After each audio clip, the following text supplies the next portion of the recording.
Hello friends, నేను Jaya Srinivas and welcome to my channel journey with Jaya.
దేవుడు ఉన్నాడా?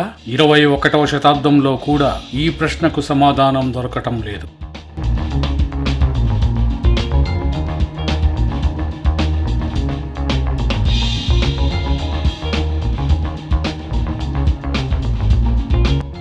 సైంటిఫిక్ గా ఆలోచిస్తే ఎస్, దేవుడు అనే పదానికి అర్థమే లేదు. కానీ కొద్దిపాటి కామన్ సెన్స్ తో ఆలోచిస్తే ఏదైనా ఒక వస్తువును తయారు చేయాలంటే ఒక క్రియేటర్ అవసరం. ఉదాహరణకు మనం రోజు వాడే కంప్యూటర్, మనం ఉండే బిల్డింగ్స్, మనం నడిచే రోడ్లు, ఇలా ఏది క్రియేట్ చేయాలన్నా ఒక క్రియేటర్ అవసరం కదా. సో ఫ్రెండ్స్, ఇలా చూడండి, ఈ అనంతమైన విశ్వాన్ని, ఇంత అందమైన ప్రకృతిని క్రియేట్ చేసిన క్రియేటర్ నే మనం దేవుడుగా పిలవాలి. మనిషి ఈ క్రియేటర్ ని దేవుడుగా నమ్మాలి. సో దేవుడు ఉన్నాడు. ఫ్రెండ్స్, సమాధానం దొరికిందిగా. దేవుడు ఉన్నాడా లేడా? ఈ ప్రకృతిని చూస్తే మీకు అర్థమవుతుంది కదా. ఫ్రెండ్స్, పచ్చటి ఈ చెట్లను, రంగురంగుల ఈ పక్షులను చూసి నాకు వచ్చిన చిన్న ఆలోచన మాత్రమే ఇది.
ఈ వీడియో మీకు నచ్చినట్లయితే లైక్ చేయండి, షేర్ చేయండి, సబ్స్క్రైబ్ చేయండి. అలాగే పక్కనున్న బెల్ బటన్ ని క్లిక్ చేయండి ప్లీజ్.